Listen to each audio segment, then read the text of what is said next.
Entonces, obviamente como todo, pues tiene un objetivo, ¿ya? Un objetivo general muy básico y muy claro, que nos dice promover el desarrollo integral de los niños y niñas desde la gestación hasta los 6 años de edad, respondiendo a necesidades y características específicas, contribuyendo así al logro de la equidad e inclusión social en Colombia. Entonces, miren que el objetivo está muy ligado al concepto que hablábamos ahora, ¿sí? Es un desarrollo integral de los niños y niñas. Integral, o sea, de todo lo que veíamos aquí, de lo biológico, lo psicológico, lo cultural y lo social, ¿ya? Entonces es un desarrollo integral, ¿sí? Desde la gestación. ¿Por qué hablamos de la gestación?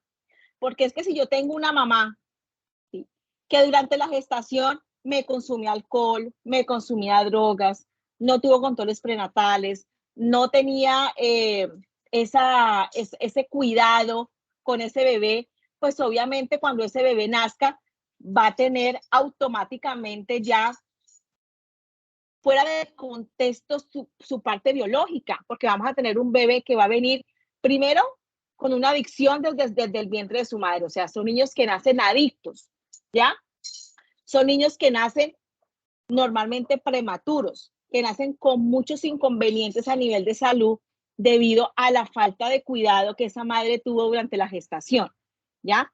O sea que por eso hablamos de desarrollo integral de los niños, porque es que la primera infancia me está cubriendo toda esa atención primaria a esa madre para evitar que en el momento del nacimiento tengamos un niño con una cantidad de falencias que hubiéramos podido evitar en el momento de la gestación como tal, ¿ya?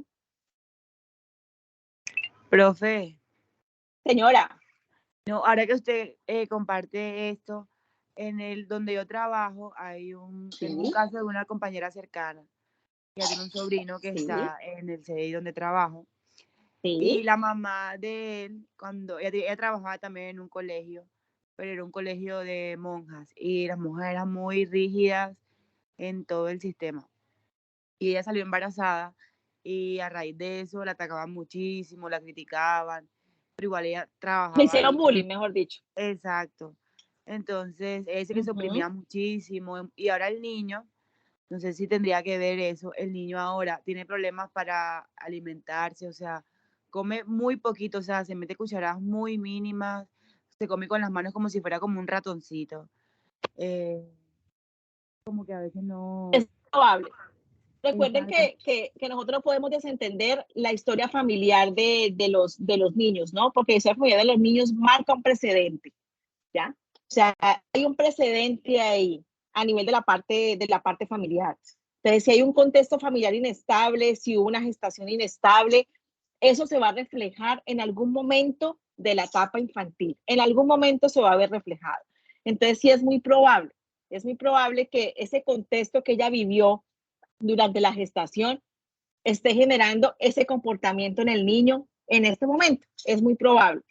Tocaría igual entrar a analizar muchas cosas, pero sí el antecedente que se tiene es probable que esté generando ese comportamiento de él actualmente.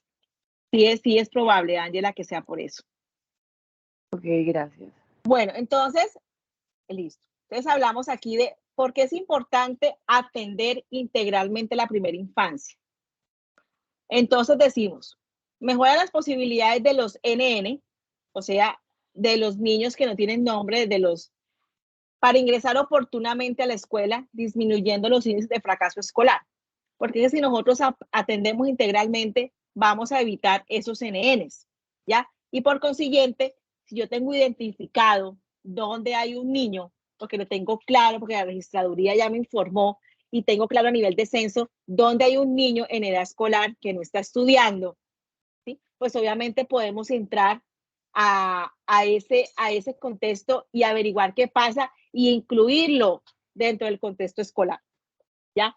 Y eso nos va a permitir disminuir el índice de fracaso escolar. Es decir, disminuir los índices de analfabetas, disminuir los índices de personas que no tienen un bachillerato, que de cierta manera les va a permitir tener una mejor calidad de vida, ¿ya? nos facilita la inserción de la mujer en el mercado laboral, ¿ya? ¿Por qué? Porque acuérdense que nosotros, la buena infancia no está desconociendo el papel de la mujer dentro del contexto de la crianza como tal. Entonces, eso permite que la mujer tenga facilidad de acceso al mercado laboral, porque está recuperando parte de sus derechos. Contribuye a disminuir las ventajas de los NN que vienen en contextos de pobreza, ¿ya? Entonces, eso nos ayuda, porque entonces ya es un niño que dentro de los programas que se manejan, es un niño que va a tener su alimentación, es un niño que va a tener con certeza desayuno, almuerzo, meriendas y un complemento alimenticio nutricional que va a permitir que al menos ese niño le estemos supliendo uno de sus derechos fundamentales, que es el derecho a la alimentación, que es el derecho a la educación. Y eso va a ayudar también a que su familia salga un poco del contexto de pobreza, ¿ya? Entonces, eso nos permite la parte de la primera infancia. Disminuye las inversiones compensatorias en etapas posteriores de la vida de los NN, ¿ya? O sea, que si yo tengo claro que el niño está en el contexto, está en el círculo de la atención, vamos a evitar tener que más adelante cubrirle unas patologías o unos trastornos o unas enfermedades que se le van a desencadenar debido a no estar dentro del programa de atención, ¿ya? Porque si yo tengo un niño malnutrido, si yo tengo un niño con déficit de atención, si yo tengo un niño con problemas de hiperactividad, con problemas de aprendizaje, con un síndrome de Down, con una parálisis cerebral, con un trastorno del desarrollo, si yo lo identifico a tiempo, yo puedo mejorar sus condiciones y evitar más adelante una inversión que va a tocar dar para poder mejorar un poco eso.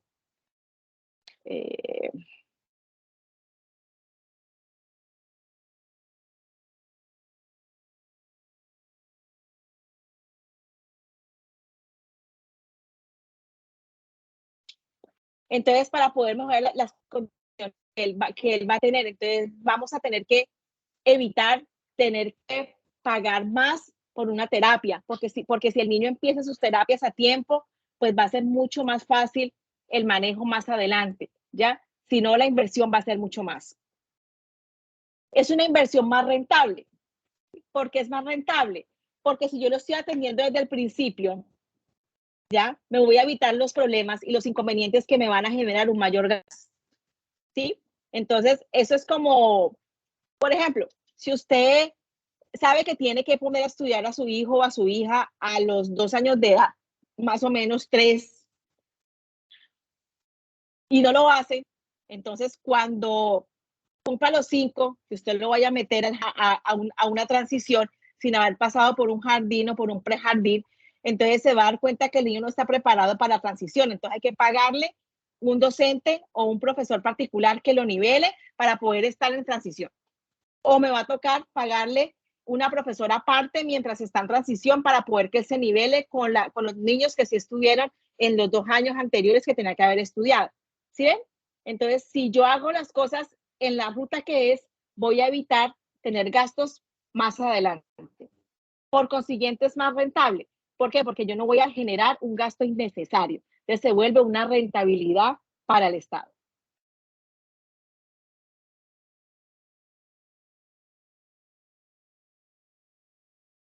Entonces, ¿por qué es necesaria la política de infancia y adolescencia? Por lo que ocurre en esa franja de la vida, o sea, en esos 6 años que tenemos. Entonces, todos y todas nacemos iguales en capacidades, ¿sí? A no ser que vengamos con un trastorno genético o con un trastorno que sea algo que ya venga de la parte genética, ¿sí?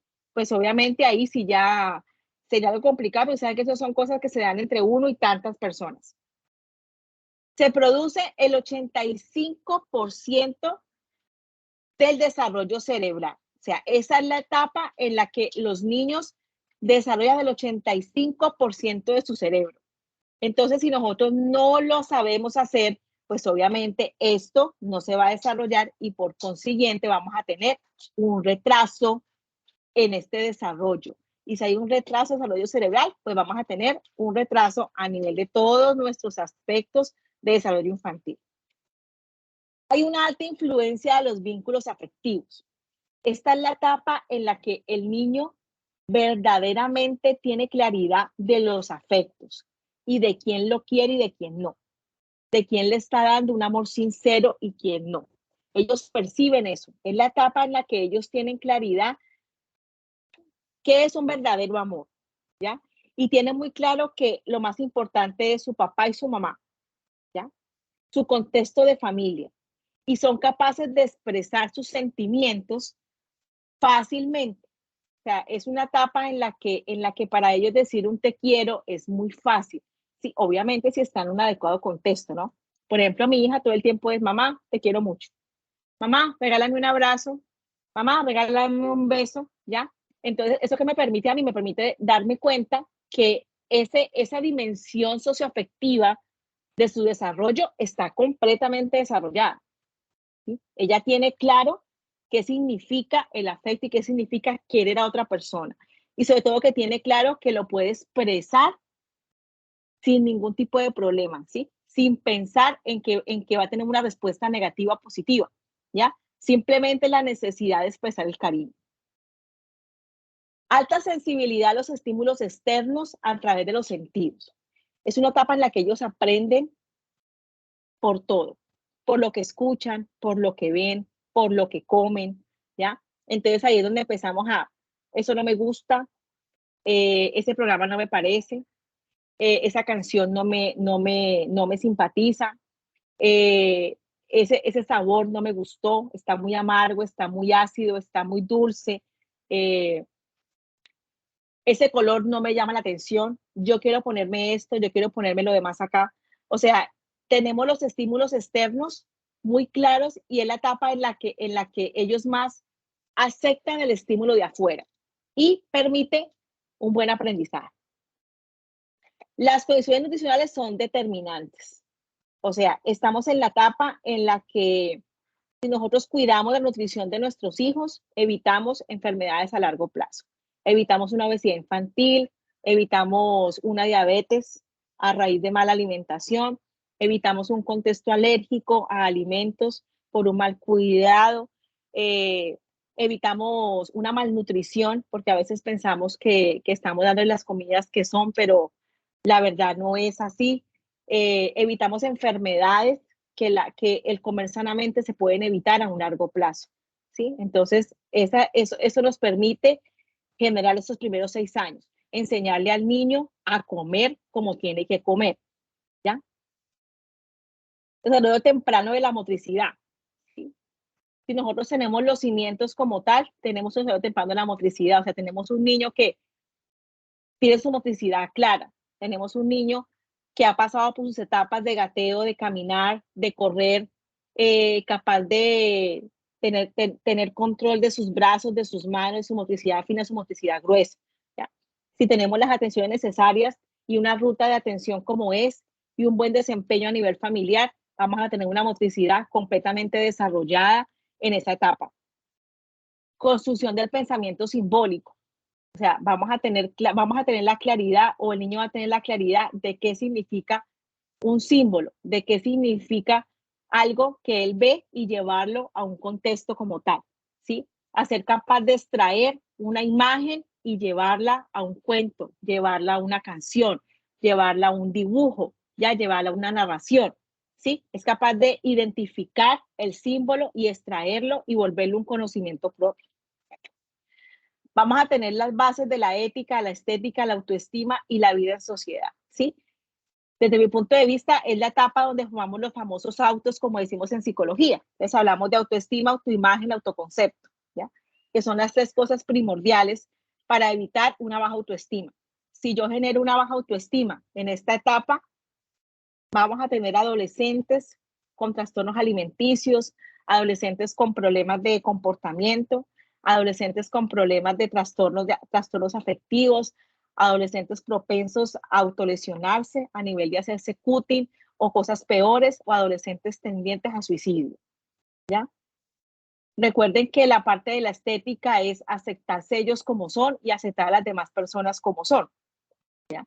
Entonces, eso va a permitir que no les afecte lo que otra persona les diga frente a su contexto corporal, su parte física, su parte emocional, su parte afectiva, ¿ya? Y eso genera, ¿qué? Una buena autoestima. Si yo construyo una buena autoestima dentro de esta primera etapa, voy a evitar problemas más adelante, ¿sí? ¿Cómo se enfrenta a un bullying? Con una buena autoestima. Si yo genero en la primera infancia un reconocimiento adecuado y una buena aceptación de sí mismo, de ellos como seres humanos y como seres integrales, el bullying no los va a afectar, ¿ya? Porque ellos son claros y conscientes de quiénes son, de qué habilidades tienen, de qué debilidades tienen y cómo van a enfrentar y afrontar las situaciones. Entonces, no hay una baja autoestima. Y si no hay una baja autoestima, difícilmente va a haber una afectación por parte del contexto social. Seguro para la conservación de valores, costumbres y tradiciones. O sea, vamos a tener un ser que va a tener valores, costumbres y tradiciones establecidas, ¿ya? Porque si estamos en un buen contexto familiar, en un buen contexto social y cultural, todo eso se le va a fomentar y todo esto lo va a tener. Vamos a tener un niño que tiene claro cuál es la tradición, que tiene claro cuáles son las costumbres, que tiene claro cuáles son los valores y sobre todo se le van a fomentar de la manera adecuada. ¿Listo? Esto que nos va a permitir cimiento relaciones consigo mismo, con las demás personas y con el entorno. O sea, capacidad de relacionarse primero con él para poder relacionarse con las demás personas, ¿sí? Y luego con su entorno. Recuerden que si yo no fomento esa relación con ellos primero y esa aceptación propia, difícilmente él va a ser capaz de aceptar al otro o de entender al otro y mucho menos a su entorno. Entonces, el cimiento está en el conocimiento primero de la relación consigo mismo para poder relacionarse con las demás personas. Por su alta contribución a la erradicación de la pobreza. Se supone que si nosotros trabajamos en esta población, estamos creando seres humanos capaces de emprendimiento, capaces de autosostenimiento, capaces de tener una buena calidad de vida. Por consiguiente, vamos a disminuir la pobreza.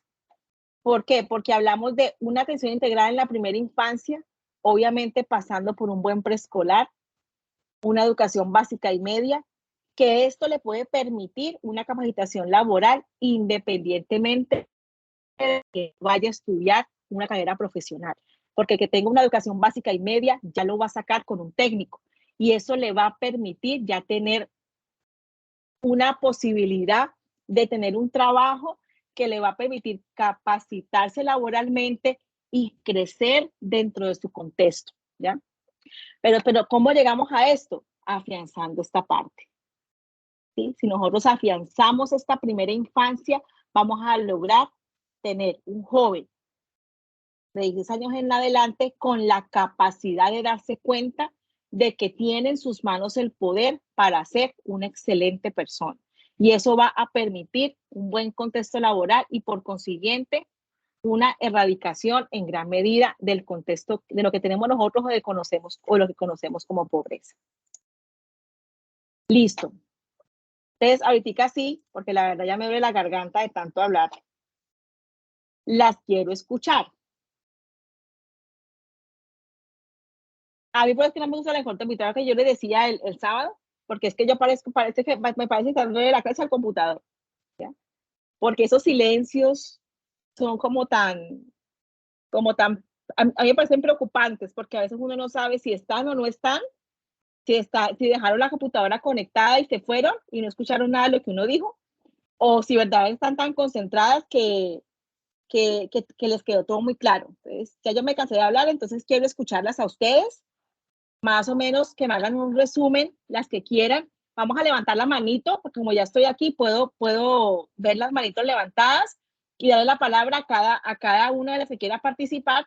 Y luego entonces ya les digo cuál va a ser la tarea que van a empezar a desarrollar para la próxima semana, para que vaya más o menos identificando qué van a hacer, cómo lo van a hacer y si lo van a hacer solas o si se van a reunir con compañeros. Listo, entonces quiero ahorita darles a ustedes la palabra. Soy toda oídos de lo que acabamos de hablar.